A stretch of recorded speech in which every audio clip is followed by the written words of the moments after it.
Em seguida, os 7 anjos que tinham as 7 trombetas se prepararam para tocar.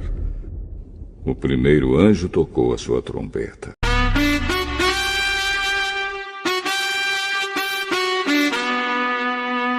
Yeah.